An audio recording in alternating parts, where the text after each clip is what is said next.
আপনি যা স্বীকার করা শুরু করেছেন তা হলো টাকা আসার অনেক রাস্তা আছে। আর যদি আমরা এটি একটি এক্সাম্পলের মাধ্যমে বুঝিয়ে বলি তাহলে বিষয়টি এমন হবে, ঠিক যেভাবে আপনি আপনার নিঃশ্বাস ভেতরে নিচ্ছেন, আবার নিঃশ্বাস বাইরে যেতে দিচ্ছেন, নিঃশ্বাস ভেতরে নিচ্ছেন, আবার নিঃশ্বাস বাইরে যেতে দিচ্ছেন। যখন আপনি আপনার নিঃশ্বাস স্বাভাবিকভাবে ভেতরে নিচ্ছেন এবং তা আবার স্বাভাবিকভাবে বাইরে যেতে দিচ্ছেন, তখন আপনি বেশি কমফোর্টেবল অনুভব করছেন। অন্যভাবে বলা যায়, আমরা কখনো আপনাদের মধ্যে কাউকে দেখিনি একদিনেই নিজের জ্ঞানে সারা দিনের জন্য বেশি করে নিঃশ্বাস মজুত করে রেখে এরপর সেই নিঃশ্বাস সারাদিন অল্প অল্প করে ত্যাগ করতে দেখিনি। আর ঠিক এইভাবে আপনি মানি সাবজেক্টের ক্ষেত্রেও করতে চাইবেন না। অথবা এক্সাম্পল হিসেবে বলা যায়, আপনারা সারাদিন সেল বা বিক্রি করে একসাথে অনেক বড় অ্যামাউন্ট তো পেয়ে যান এবং এরপর সেই বড় অ্যামাউন্ট বা সেই টাকাকে অল্প অল্প করে খরচ করতে থাকেন, কারণ আপনার কাছে সেই বড় অ্যামাউন্ট খরচ করা খুবই অসহজ মনে হয় বা আপনাকে খুব আনইজি ফিল করায়।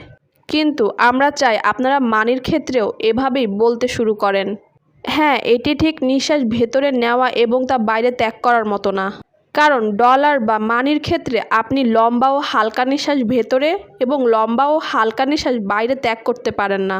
অন্যভাবে বলা যায়, আপনার চিন্তাভাবনা ঠিক এমন হওয়া উচিত, যেমন আমার কাছে বিপুল পরিমাণ টাকা আছে, আর যেভাবে এই টাকা বিভিন্ন মাধ্যমে বা বিভিন্ন পথে এই টাকা খরচ হয়ে যাচ্ছে, ঠিক সেভাবেই এমন অনেক বিভিন্ন মাধ্যম আছে যার মাধ্যমে এই টাকা আবার আমার কাছে ফিরে আসতে পারে। ঠিক এই ধরনের কনভারসেশন আপনার নিজের সাথে করা উচিত। আর যদি আপনি এই থিঙ্কিংয়ের সাথে রিল্যাক্স থাকতে পারেন, তাহলে আমরা আপনাকে প্রমিস করছি সেই সব ছোট বা বড় ধরনের অ্যামাউন্ট বা টাকা যা কখনো আপনি আপনার জীবনে পেতে চেয়েছিলেন অথবা ভেবেছিলেন এরকম অ্যামাউন্টের টাকা আপনার কাছে আসতে থাকুক, সেই সব টাকা আপনার দিকে সব সময় ফ্লো হতে থাকবে। আপনি সেই স্থানে পৌঁছে যেতে পারবেন, আর এটি এত দূরেও হবে না যখন টাকা এত স্পিডে আপনার কাছে আসতে থাকবে যে সেই টাকা খরচ করার জন্যও আপনার সময় হবে না। এত বেশি টাকা, অন্যভাবে বলা চলে এত বেশি পরিমাণ টাকা যা নিজে নিজেই আপনার কাছে জমতে শুরু করবে। আর আমরা কোনো মজা করছি না। যখনই টাকা আপনার কাছে জমতে শুরু করবে, আপনাকে সাথে সাথে সেই টাকা খরচ করার অ্যাবিলিটিও বৃদ্ধি করতে হবে। আর আমরা আপনাদের এনকারেজ করছি যেন আপনারা খরচ করেন, কারণ তা না হলে এটি আপনার জন্য আউট অফ ব্যালেন্স হয়ে যাবে। কারণ যত ফাস্ট এই টাকা আপনি ভেতরে প্রবেশ করতে দেন, ঠিক তত ফাস্ট এই টাকা আপনি খরচ করার জন্য রেডি থাকেন না। আপনারা কি বুঝতে পারছেন এই কথা? অন্যভাবে বলা যায়, যেভাবে আপনি নিঃশ্বাস ভিতরে নিয়ে তা বাইরে আবার ত্যাগ করতে থাকেন, আর এভাবেই মানির ক্ষেত্রেও যদি এমন ব্যালেন্স তৈরি করতে চান নিজের জীবনে, তাহলে কেন না আপনি এই টাকা ফিজিক্যালি বাইরে খরচ করার পূর্বেই মেন্টালি এই টাকাকে বাইরে বিভিন্ন মাধ্যমে খরচ করুন।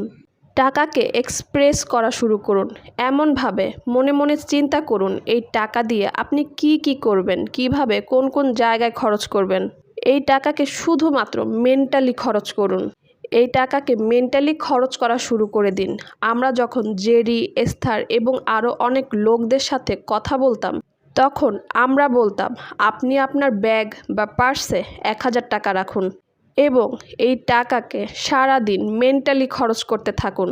ঠিক এভাবে এই টাকা আমি এখানে খরচ করছি, এই টাকা আমি এখন ওখানে খরচ করছি, আর এভাবে মেন্টালি আপনার সকল পছন্দের জায়গায় টাকা খরচ করতে খুবই মজা পাওয়া যায়, বিলিভ মি। আর আপনারা কি জানেন, কিছু লোক আমাদের কাছে প্রশ্ন করেছিল, ওহ আব্রাহাম, এভাবে তো 1000 টাকা অল্প কয়েক মিনিটের মধ্যেই খরচ হয়ে যাবে, খরচ হয়ে গেলে এরপর কি করব? তো আমরা বলবো, সেই 1000 টাকা যদি ফিজিক্যালি খরচ করো তাহলে তোমরা এই টাকা এর থেকে বেশি যেখানে সেখানে খরচ করতে পারবে না, কিন্তু আমরা সেই 1000 টাকা দিনের ভিতর অসংখ্যবার মেন্টালি খরচ করার জন্য এনকারেজ করছি। আর এভাবে আপনি দিনে 1,00,000 টাকাও খরচ করে ফেলতে পারবেন সেই 1,000 টাকাকে বারবার খরচ করার মাধ্যমে। আর এভাবেই এটি আপনার ফাইন্যান্সিয়াল ভাইব্রেশনকে আরও স্ট্রং করে তুলবে। আর এই ফাইন্যান্সিয়াল ভাইব্রেশনকে স্ট্রং করার লম্বা প্রসেসকে ছোট করে ফেলবে।